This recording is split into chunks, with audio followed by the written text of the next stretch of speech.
하나님 말씀 봅니다. 구약성경 사무엘상 8장에 기록된 말씀.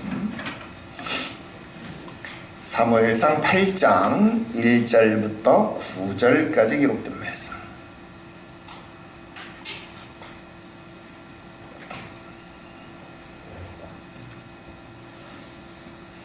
사무엘상 8장 1절부터 9절 우리 함께 한 목소리로 합독합니다. 읽어요. 시작. 사무엘이 늙음에 그의 아들들을 이스라엘 사사로 삼으니 장자의 이름은 요엘이요 차자의 이름은 아비야라. 그들이 부엘세바에서 사사가 되니라.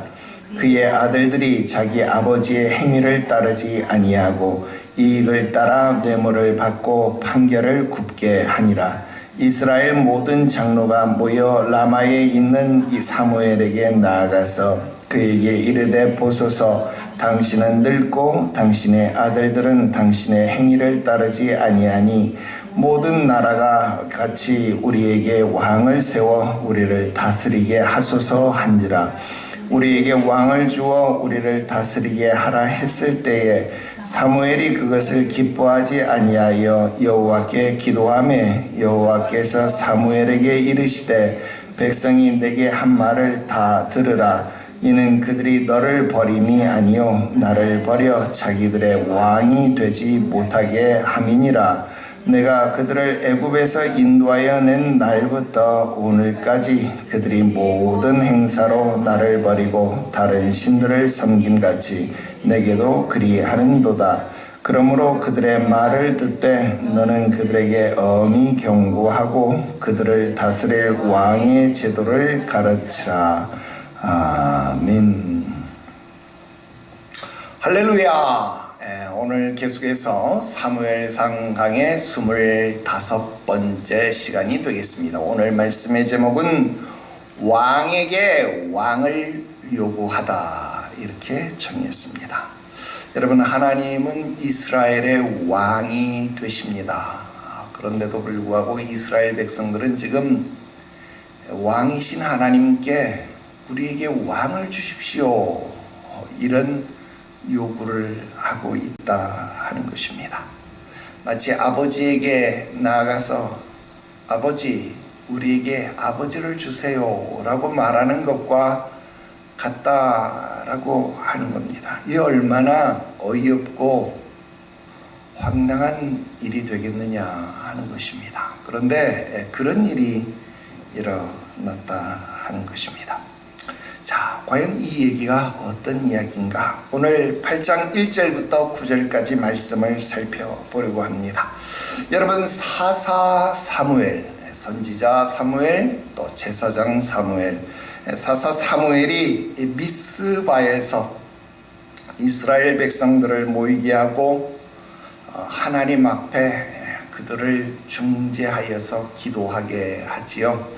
첫 번째 미스바 총회는 우리가 사사기서에서 공부했던 것처럼 자기 동족을 죽이는 전쟁을 위한 총회였지만 두 번째 미스바 총회는 사무엘이 그 백성을 하나님 앞에 무릎 꿇게 했던 미스바 총회였다. 그래서 사무엘이 하나님 앞에 그 백성을 중재했던, 기도하게 했던, 중보했던, 그래서 사무엘의 역할이 중보자의 역할이었다. 우리 지난 시간에 공부를 했습니다. 그래서 미스바에서 중재했고 중보했고 또 여호와께서 그들에게 응답하심으로 말미암아 우리 지난 시간에 공부했던 주제가 무엇이었습니까? 사무엘이 사는 날 동안에 그랬잖아요. 사무엘이 사는 날 동안에 하나님께서 블레셋 사람들을 막으심에 이스라엘 백성들 가운데 평화가 임했다. 우리 그런 말씀을 공부를 했습니다. 그런데 여호와께서 응답하시고 블레셋을 막은 그 기간, 안정을 찾은 그 기간에 이스라엘은요 각성을 하게 되었다라는 겁니다. 각성, 깨어나게 됐다라는 거예요.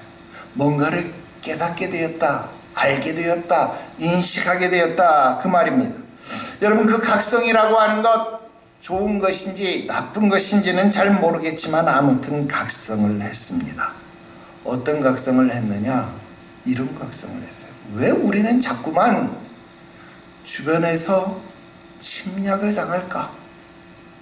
왜 우리는 걸핏하면 동네북도 아닌데 이 민족 저 민족, 이 나라 저 나라에게 얻어 터지기만 할까? 쥐어 터지기만 할까? 도대체 우리는 왜 이러는 것일까? 라고 그들은 고민을 하게 되었다라는 것입니다. 여러분, 우리는 이 고민, 이 각성에 대한 대답을 이미 알고 있지요. 무엇입니까? 여러분, 그것에 대한 대답은 사사기서부터 이미 수없이 밝혀진 답변이었습니다. 무엇입니까? 그들이 여호와의 목전에 무엇을 행했다? 악을 행했다. 여호와의 목전에 악을 행하심으로 하나님이 그들을 누구에게? 이방에게, 아말렉에게, 블레셋에게, 미디안에게 그들을 어떻게 하셨다? 파셨다.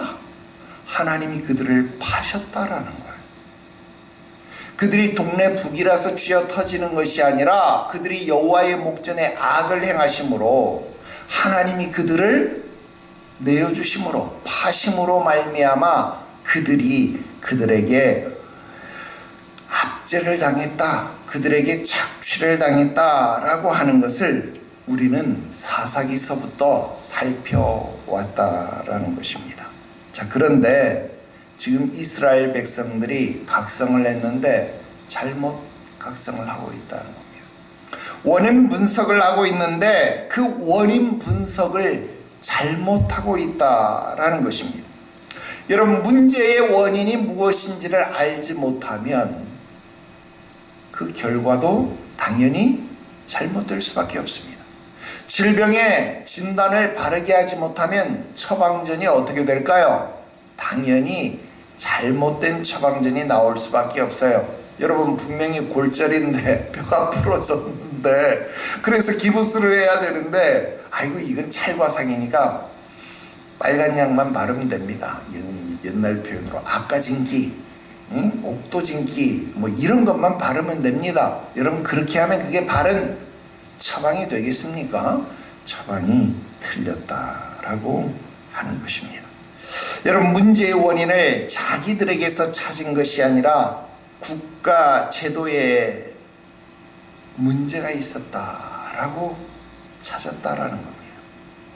결국 우리에게 왕이 없었기 때문에, 우리가 다른 나라들처럼 중앙 집권에 아주 강력한 지도력을 갖춘 나라였다라고 한다면 우리가 이렇게 쥐어 터지지만은 않았을 것이다 라는 것입니다.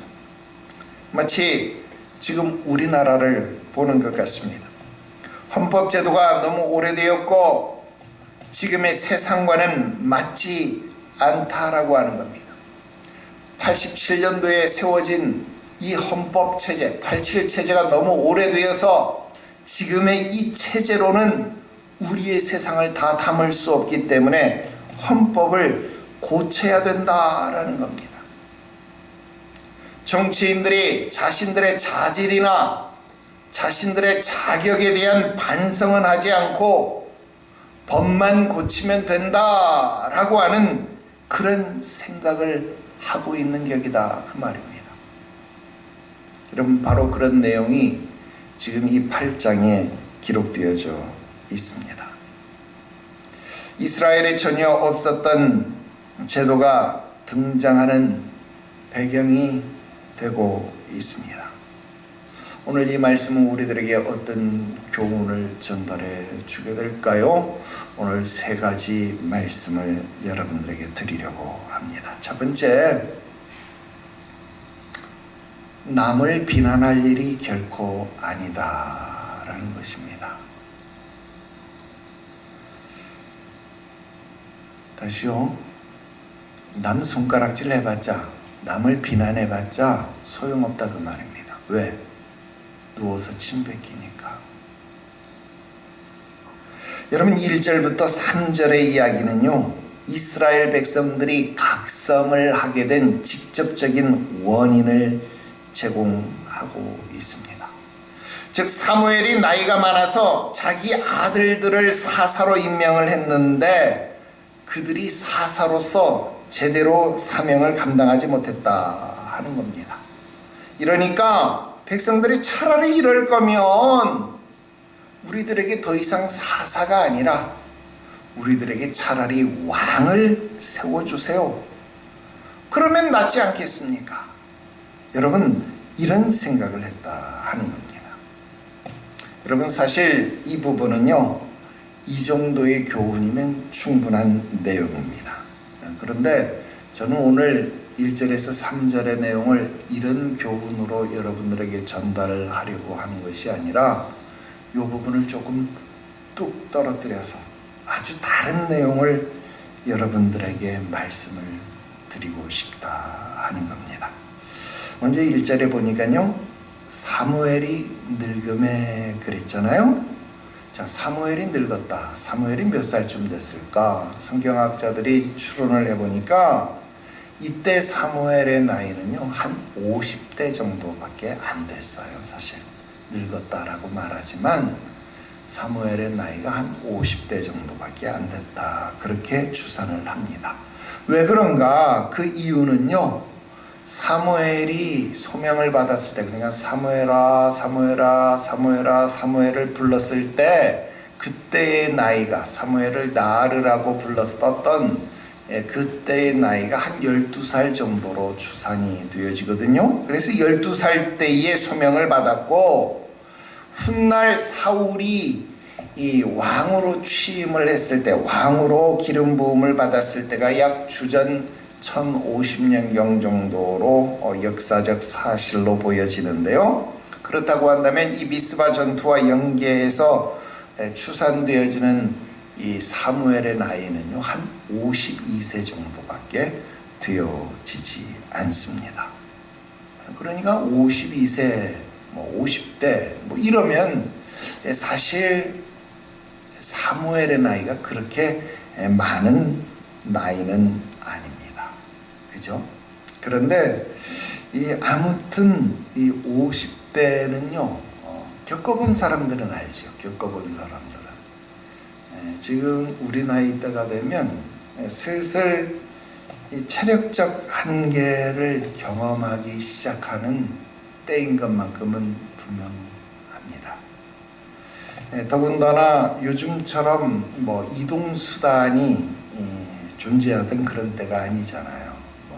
나귀 타고 이렇게 이동해야 될 때고, 걸어서 도보로 이동을 해야 될 때인데, 우리 지난 시간에 배웠던 것처럼 사무엘이 이곳저곳을 계속 순회하면서 이스라엘을 다스려야 했어요. 그 전에 사사들은 어떤 한 지역을 중심으로 해서 일어났던 사사입니다. 그런데 여러분, 사무엘의 특징은 뭐예요?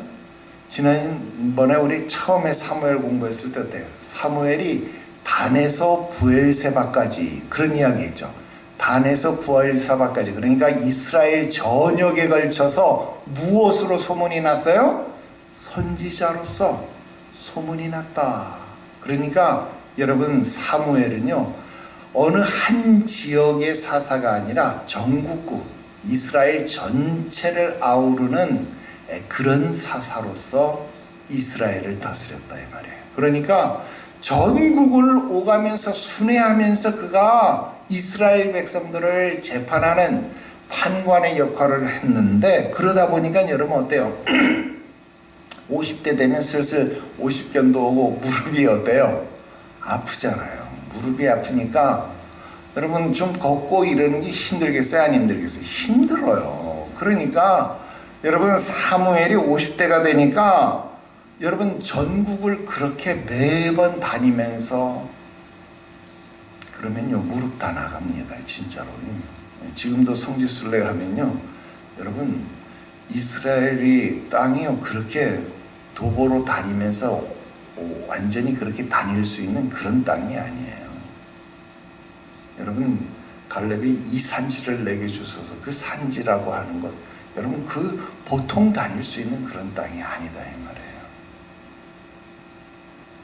그래서 자기 두 아들을 사사로 임명했다. 이게 논란이 있습니다만은 그들을 사사로 임명했어요. 근데 이게 완전히 자기를 자기는 사사직에서 내려오고 아들들을 완전히 그 다음 때 사사로 임명했다 이런 의미가 아니라 나를 보좌하는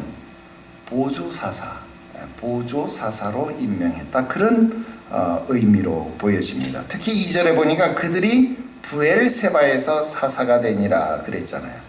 브엘세바라고 하는 표현을 들으면 아까도 이야기했던 단에서 브엘세바 이 표현이 즉시 머리에 떠오른다 하는 거예요. 그래서 사무엘이 전체를 다 왔다 갔다 할 수 없으니까 여러분 어때요? 단과 브엘세바에 여러분 재판장이 중앙법원이 있으면 분원이 있다 이 말이에요. 그렇죠? 브엘세바 분원 그리고 단 분원 이렇게 중앙법원 말고 지방법원을 하나씩 두었다 이런 개념으로 생각을 해볼 수 있다는 거예요. 그래서 중앙법원장은 사무엘이 맡고 지방법원장은 자기 아들들에게 맡겨서 그곳에서 재판을 하게 했다 이런 개념으로 우리가 받아들일 수 있겠습니다. 그래서 아닌 게 아니라 이 유대의 역사가 중에 가장 유명한 역사가가 바로 이 요세푸스라고 하는 사람인데요. 이 요세푸스는요, 이 사무엘의 한 아들은 단에 배치되었다 그렇게 주장하기까지 했습니다. 왜냐하면 이 보조 사사가 둘 다 브엘세바에 있을 필요는 없잖아요. 그래서 2절에 보니까 그들이 브엘세바에서 사사가 되니라 그랬지만 만약에 그 앞에 그들이 단과 브엘세바에서 사사가 되니라 이럴 수도 있잖아요. 그죠? 이럴 수도 있는데 다만 단에서 사사가 되었다라고 하는 표현이 생략될 수도 있고 또는 누락될 수도 있다라고 하는 거예요. 그리고 왜 생략되었냐? 왜 누락되었느냐? 그러면 그 이유는 우리가 설명할 수는 없죠. 왜? 성경에 누락되어져 있으니까 단이라는 표현이 있는 이 사본은 찾을 길이 없으니까 그것은 우리가 주장할 수는 없는 거예요. 그리고 여러분 사사의 직분이라고 하는 것은 제사장의 직분처럼 세습되는 직분이 아니잖아요. 그러니까 여러분 사무엘이 사사라고 해서 그 아들들에게 사사의 직분이 내려갈 수 있냐? 그건 내려갈 수 없는 거죠. 그러나 사무엘이 무릎이 안 좋고 늙어서 갈 수가 없으니까 나 대신 누구를 보내겠다 이럴 수는 있잖아요. 그죠? 나 대신 누구를 대신해서 보내겠다 해서 누구를 보냈을 수는 있다는 거예요. 왜 그러냐면 여기 1절에 자기의 아들을 사사로 삼았다. 이 삼았다라고 하는 단어가 이 숨이라고 하는 단어예요. 이 말의 뜻이 두다, 정하다, 임명하다, 확정하다 이런 뜻을 가지고 있어요. 그래서 자신의 대리인을 그곳에 두었다. 자신의 대리인으로 누구를 지정했다. 그런 의미로 해석할 수 있겠다라는 겁니다. 그래서 우리가 사사로 삼았다라고 하는 것은 그렇게 생각을 해보면 될 수 있겠다는 거예요. 그래서 우리가 지난 시간에 이스라엘의 사사가 몇 명이냐라고 이야기했을 때 공식적인 사사는 12명이고 그리고 사무엘서에 2명이 더 있다. 엘리와 사무엘이 있다. 사무엘이 마지막 사사다. 그렇게 얘기했어요. 만약에 이 요엘과 아비야가 사사로 이야기를 할 수 있다라고 한다면 여러분 어떻게 했어요? 14명, 우리가 지난 시간에 4명 더 있다 그런 이야기는 했지만 사사라고 여기 이름은 붙여 있으니까 그런데 그들을 만약에 사사라고 이야기를 한다 그러면 여러분 사무엘이 아니라 아비야가 마지막 사사다 이렇게 해야 되지 않겠어요? 그런데 사람들은 사무엘을 마지막 사사다라고 이야기한다. 왜? 여러분 아비야는 임시로 대리인으로 가 있는 사사이지 그가 하나님 앞에 인정받은 사사는 아니었기 때문에 우리 이런 생각을 해볼 수 있겠다는 거예요. 그래서 지금 이런 1절에 사사로 임명했다, 사사로 삼았다라는 개념은 우리가 그 정도로 이해를 하면 좋겠습니다. 자, 어쨌든 여기는 중요한 내용 아니고 여러분들이 헷갈릴까봐 이 부분 설명하고 지나간 거고요. 아무튼 지금 사무엘이요 자기의 아들들을 사사로 임명했어요. 근데 이 요엘이라는 아들의 이름의 뜻은 뭐냐면 여호와는 하나님이시다, 이런 뜻입니다. 이 요자는요, 이 야훼 할 때 그 야훼의 축약형으로 이 요자가 들어가는 거고요. 엘은 우리가 아는 것처럼 하나님을 뜻하는 표현이죠. 그래서 요엘 그러면 여호와는 하나님이시다, 이런 뜻이 됩니다. 또 아비야라고 하는 말은 마찬가지로 이 야훼 할 때 이 야는 이 여호와를 뜻하는 것이고, 아비 이것은 아버지를 뜻하는 것이죠. 그러니까 야훼는 아버지시다, 여호와는 아버지시다, 이런 뜻이에요. 그러니까 여호와는 아버지, 이런 뜻을 가지고 있는 이름이다라는 겁니다. 자, 그렇다고 하면 지금 사무엘이요, 자기 자식을 낳았을 때 자기 자식의 이름을 어떻게 지은 거예요? 굉장히 신경을 써서 신앙적으로, 영적으로 의미를 주면서 지었을 것이다 라는 거예요. 왜 그랬을까요? 왜 자기 자식의 이름을 그렇게 힘써서 중요하게 지었을까요?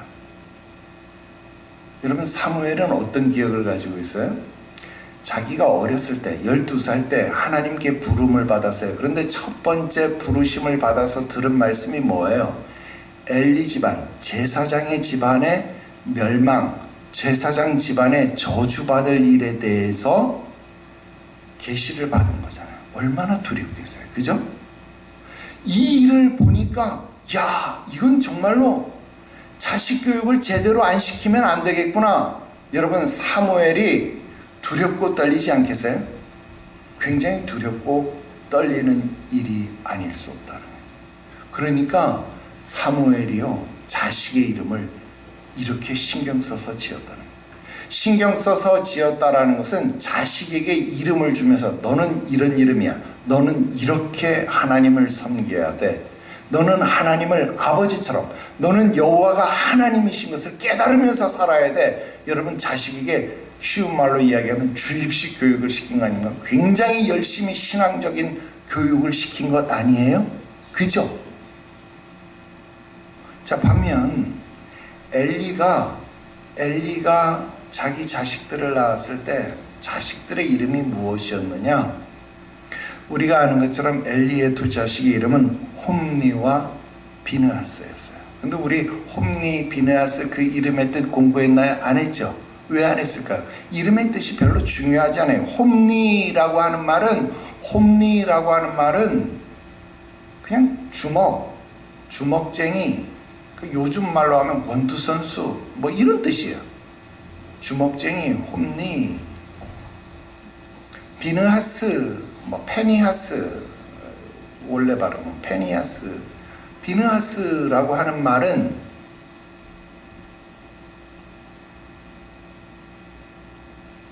구릿빛 입술, 뭐 이런 말이에요. 철의 입술, 황동의 입술, 뭐 그런 뜻이에요.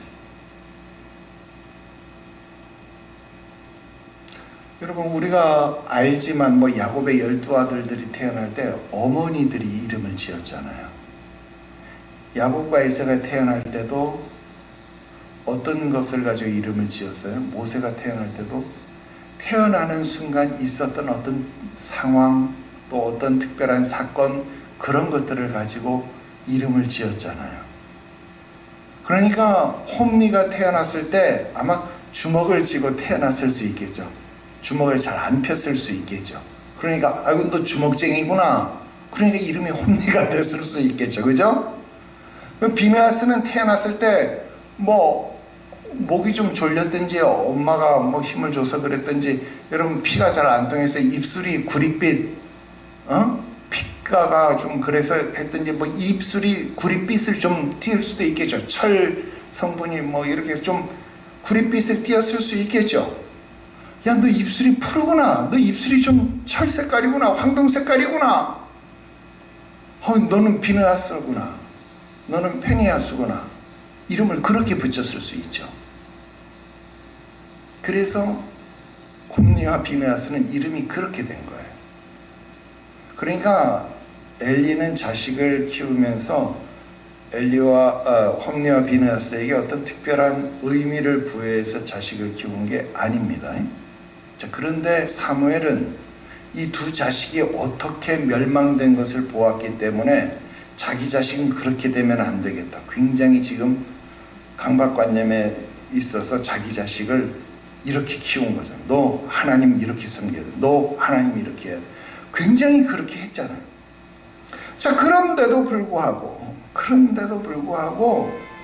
결과가 무엇입니까?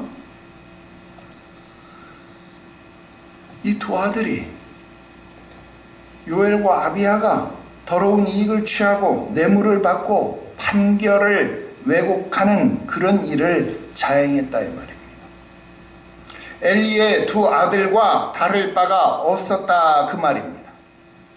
엘리의 아들들은 제사장의 아들이니까 제사장의 직분을 감당했기 때문에 제사장이 해서는 안 될 일, 여호와의 제사를 멸시하는 일을 했잖아요.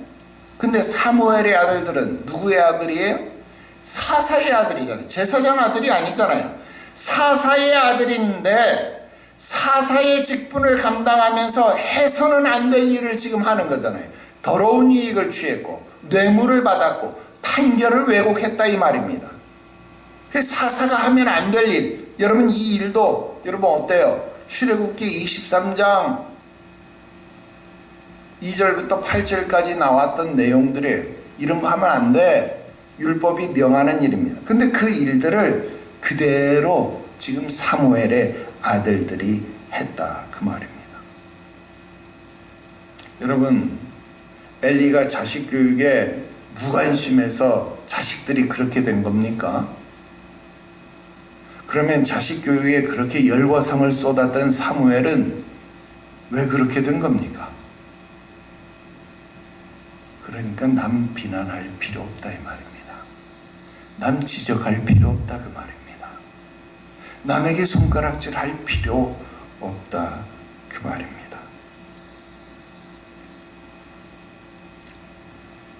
여러분, 엘리가 그 아들들의 비행을 왜 막지 못했는지 모르지만 좌우지간 사무엘도 그 아들들의 비행을 제대로 막지 못했습니다. 그리고 본문은 그 힌트를 보여주는데 뭐라고요? 사무엘이 늙었기 때문이다 그렇게 말해요. 근데 지금 우리가 사무엘의 나이를 몇 살이라 그랬어요? 50대라 그랬잖아요. 엘리는 몇 살이라 그랬어요 그때? 90대라 그랬잖아요. 여러분 50대하고 90대하고 비교가 됩니까? 비교가 안 되잖아요. 그러면 더더욱 아쉬운 장면 아닙니까? 그러니까 남을 비난할 이유도 필요도 없다 그 말입니다.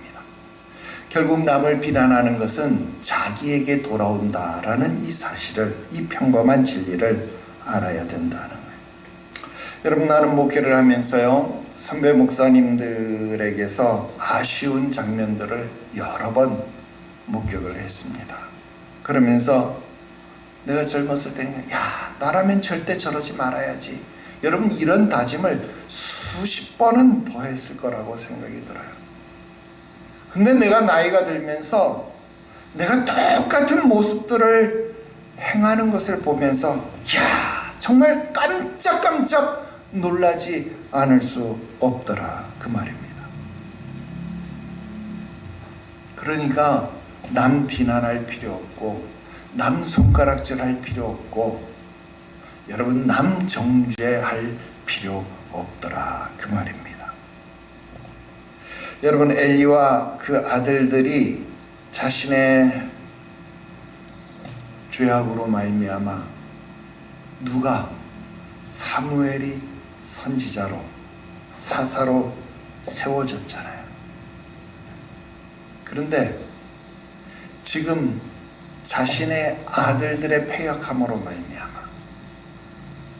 이스라엘 백성들이 무엇을 요구하고 있나요? 사사제도를 폐하고 왕정제도를 세우자고 요구하고 있다는 거예요. 그래서 더더욱 안타깝다 그 말입니다. 더욱이 이 사건에 대해서 7절에 하나님이 뭐라고 말합니까? 야, 이건 너에 대한 일이 아니야. 결국 이 일은 저들이 나를 버려서 나를 왕이 되지 못하게 하는 일이다. 그렇게 말씀하시는 거예요. 여러분, 이 일을 사무엘이 들었을 때 사무엘의 심정이 어떻겠습니까? 야, 내 자식 때문에 하나님이 왕의 자리를 빼앗긴다니. 여러분, 이 이야기를 들었을 때 사무엘의 심정이 어땠을까요? 정말 억장이 무너진다라는 말은 이럴 때 쓰는 말 아닐까요? 차라리 저게 내 자식이 아니었으면, 여러분, 그런 마음이 들지 않았을까요? 사무엘의 입장에서 그런 마음이 들었을 겁니다. 여러분, 엘리의 실패를 보면서 그렇게 나는 그러지 말아야지를 다짐했던 사무엘이었을 겁니다. 그런데 그게 나에게 다가오더라 이 말이에요. 여러분, 오늘날 우리의 인생사뿐만이 아니라 모든 인류의 역사 속에서 역사가 반복된다는 이야기는 왜 나오는 일입니까?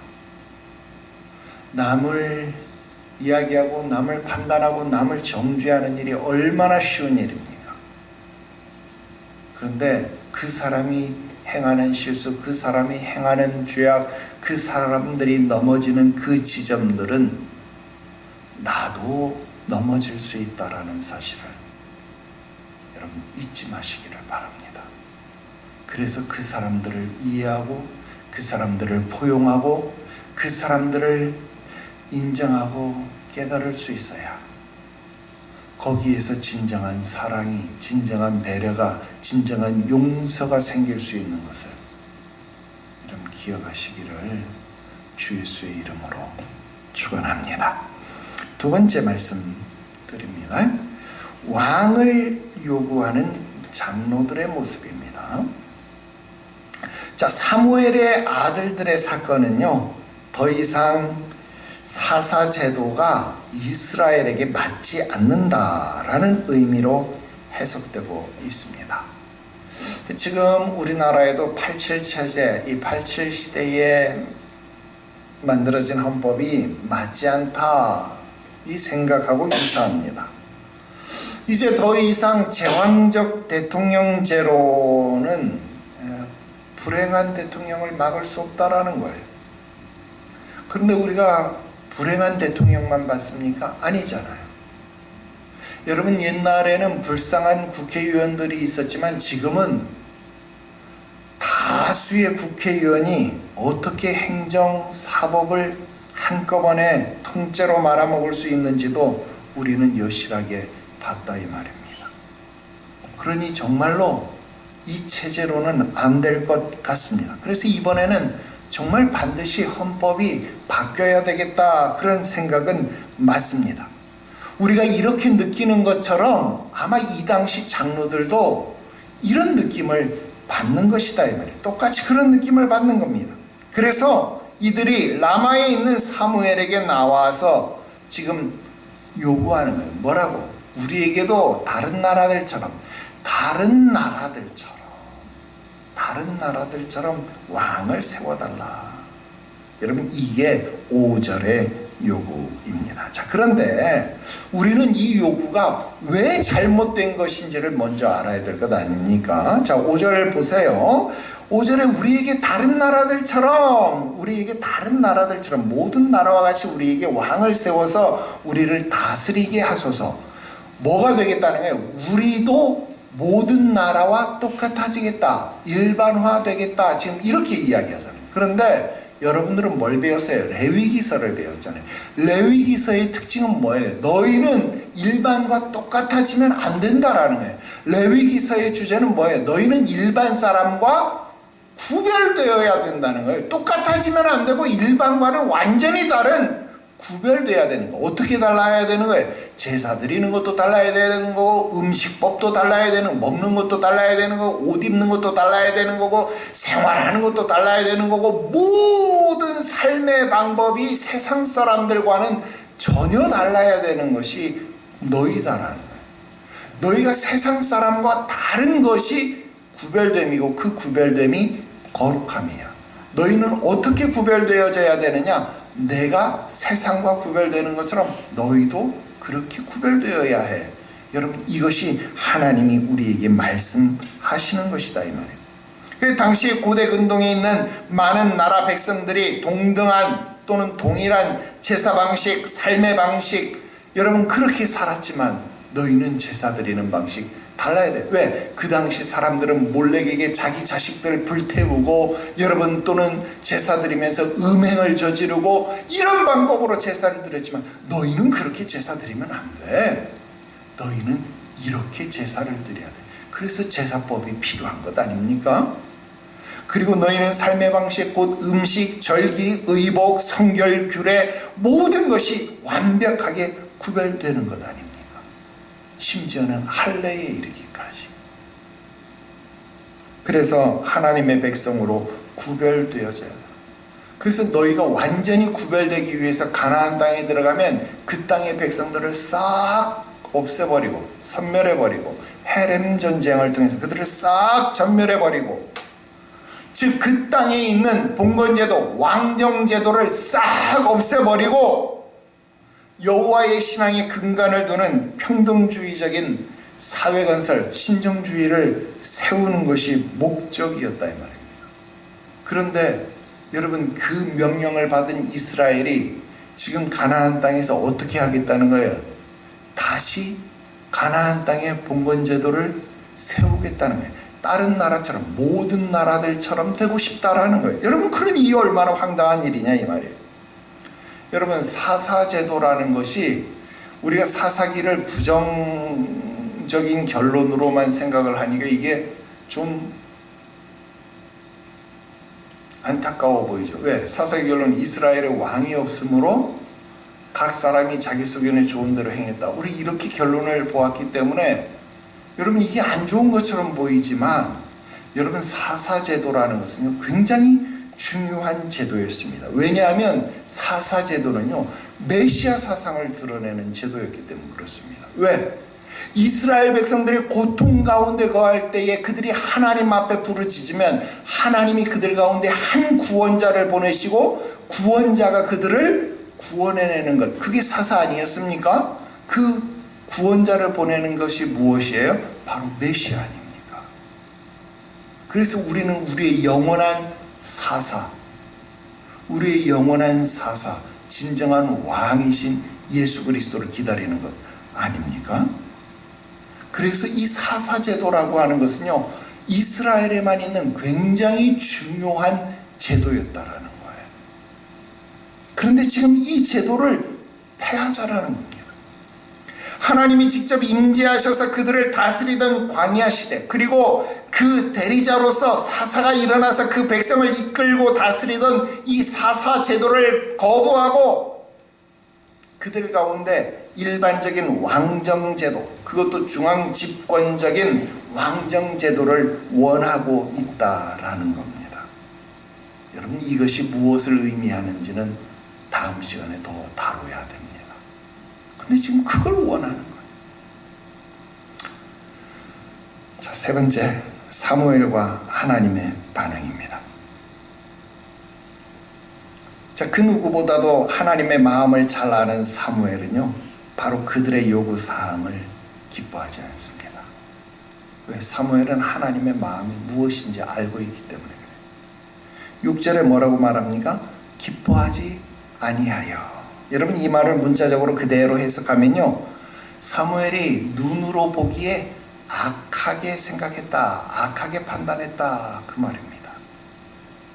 여러분, 사무엘은요 지금 이 장로들의 요구사항이 무엇인지 그 근본 동기를 파악했다 그 말입니다. 눈으로 보니까 보인다 그 말입니다. 그 동기가 악함을 알고 있다 그 말입니다. 그들은 지금 하나님이 직접 다스리시는 신정 정치를 불신하고 거부하고 있다 이 말이에요. 결국 이 일은 우상 숭배로 이어지는 것을 알지 못하고 그들은 하나님께로부터 독립하겠다라는 거예요. 왜? 이스라엘의 왕은 누구뿐이에요? 하나님 한 분뿐이신데 하나님 왕이신 하나님 말고 다른 왕을 세우겠다 그러니 이게 얼마나 어리석은 일이냐 이 말이에요. 하나님으로부터 독립하겠다 그 말이니 이게 얼마나 방자한 일이냐 이 말이에요. 여러분 목회를 하다 보면요 가끔 성도들이나 장로님들이 요구하는 사항을 보면서 고민할 때가 많이 있습니다. 겉으로 볼 때는 그 요구가 맞는 말처럼 보여요. 근데 그 이면에 아주 고약함이 숨겨져 있는 것을 알고 있기 때문에 고민스럽다 이 말이에요. 응? 절대 건축원금 손대면 안 된대. 건축원금 손대면 안 되죠. 건축할 때 써야 되죠. 근데 그 이유가 눈에 보여. 그 목적이 눈에 보여.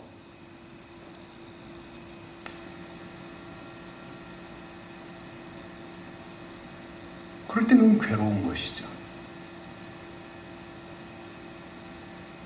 여러분 10년 동안 10년이 넘는 기간 동안 그렇게 모아서 한 1억 모았어요. 네? 그러면 여러분 단순 계산으로 보면 뭐 한 건물 아무리 작은 평수 건물 하나 살려고 해도 아니면 건축하려고 해도 뭐 15억 20억 정도는 있어야 건물 하나 살 거 아닙니까? 그러면 여러분 10년 넘어야 1억 모으면 15억 모으려면 몇 년 있어야 돼요? 150년 모아야 15억 모을 거 아닙니까? 아니에요? 그 150년 있다가 그럼 그 건물은 계속 15억에 있습니까? 말도 안 되는 이야기를 하면 안 되는 거예요. 그렇게 가면 안 되는 거예요. 절대 여기는 손 못 대고. 여러분 교회법에 건축원금의 용처는 건축, 매입, 유지, 보수에 사용되는 목적 헌금이라고 분명히 나와 있음에도 불구하고 손대면 안 된다. 일반 재정으로 나머지만 써야 된다.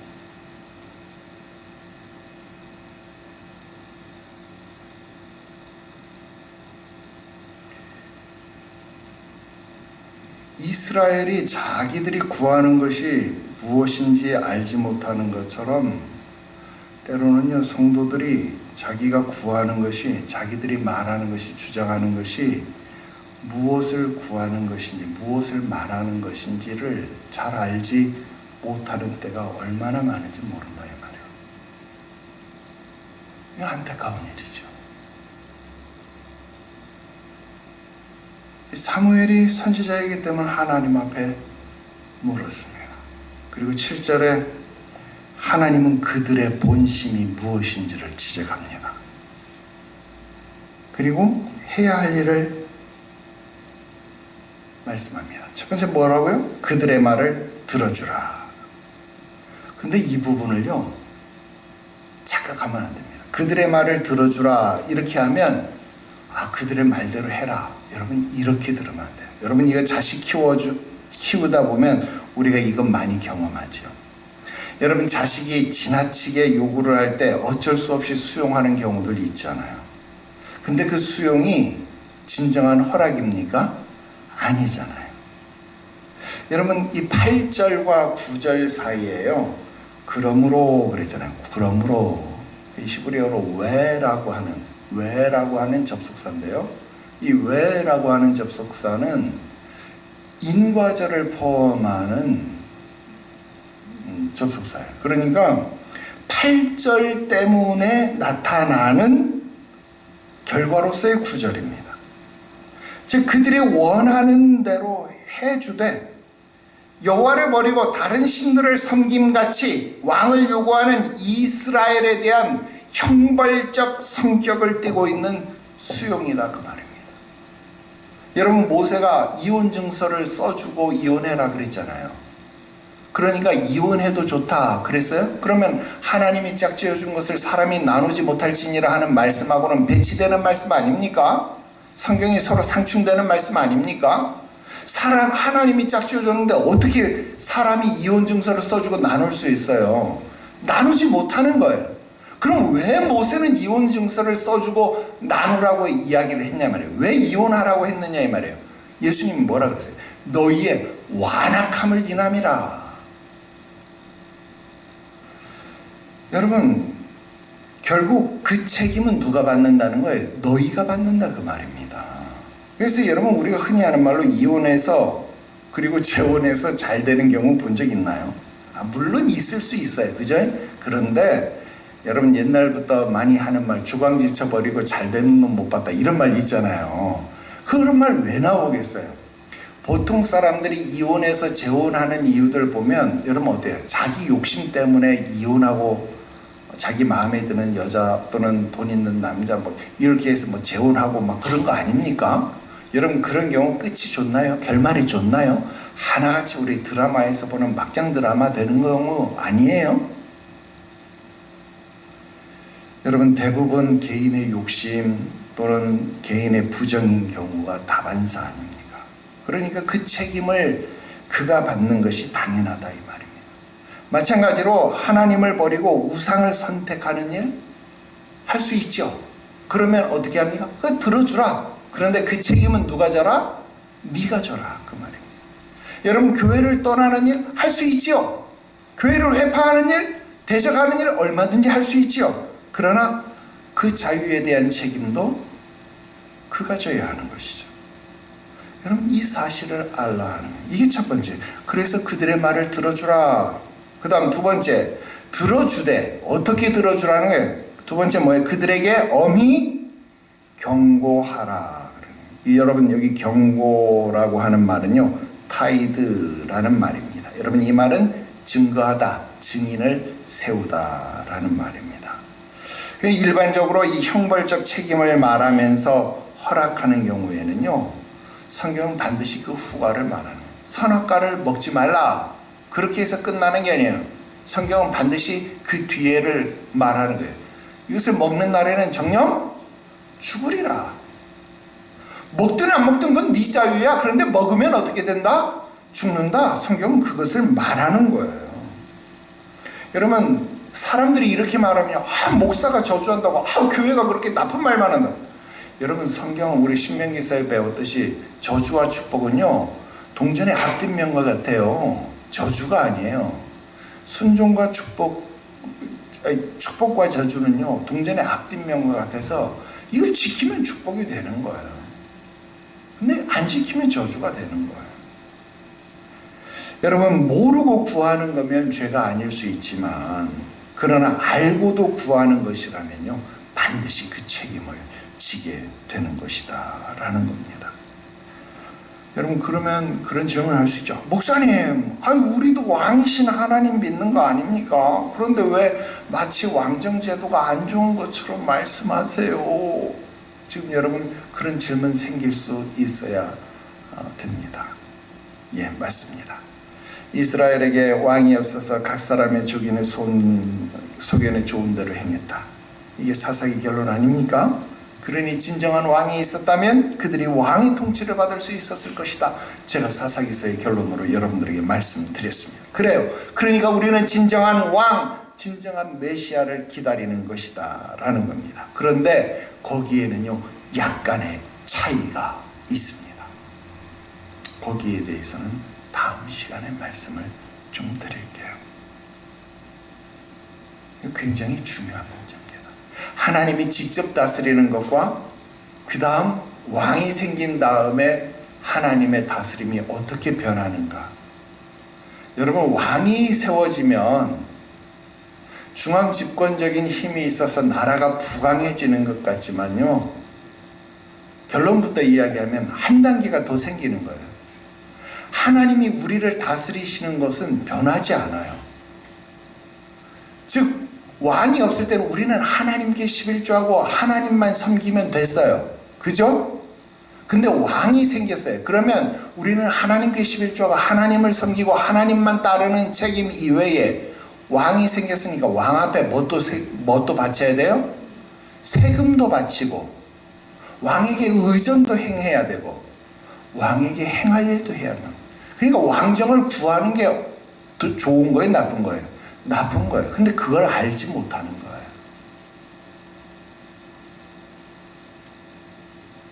세 번째, 가르치라라는 겁니다. 그들이 구하는 것이 무엇인지를 알도록 이 한 단계가 더 생기는 것을 가르치라라는 거예요. 왕이 있다라는 것이 과연 어떤 의미인지 그들에게 가르치라라는 겁니다. 그래서 그렇게 선택된 왕정제도의 책임을 다해야 된다라는 겁니다. 여러분 그 내용이 이제 다음 시간에 여러분들에게 말씀드려야 될 내용입니다. 그래서 왕정제도가 생긴 거예요. 여러분 왕정제도가 생겨서 지금 오늘도 여기 장로들이 그런 얘기 했잖아요.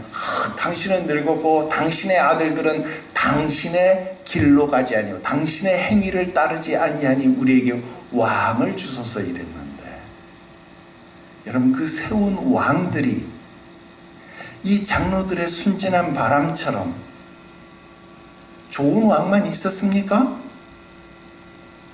아니잖아요. 나쁜 왕들이 있었잖아요. 이스라엘을 더 힘들고 더 어렵게 하고 더 괴롭히는 왕들이 있었잖아요. 어떻게 할 겁니까? 앞으로 이 혼란스러운 세상을 어떻게 할 겁니까?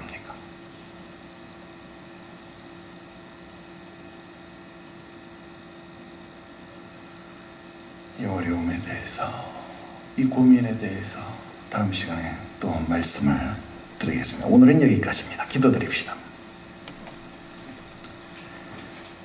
거룩하신 하나님 아버지,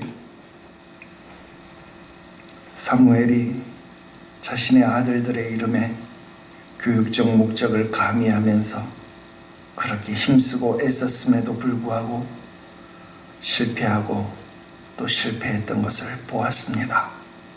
우리가 주의하고 또 주의한다고 할지라도 넘어지고 연약한 것이 우리의 삶일진데, 우리 하나님 우리를 도와주시지 않는다면, 우리를 붙잡아 주시지 않는다고 한다면 우리는 어찌하면 좋습니까? 보혜사 성령님 우리 가운데 역사하여 주시옵소서. 우리 자녀들의 삶을 인도하여 주시옵소서. 우리 가정과 이 나라 이 백성을 온전히 인도하시고 주장하여 주시옵소서.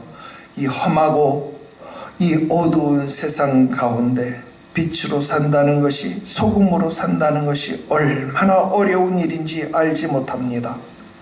그러나 우리 교회가, 우리 가정이, 우리 자녀들의 모습이 미력 하나마 작은 불꽃이 되게 하시고 맛을 내는 소금이 되게 하여 주시옵소서.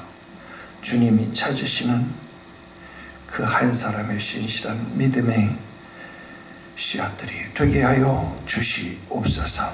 거룩하신 구주 예수님의 이름으로 기도드리옵나이다. 아멘.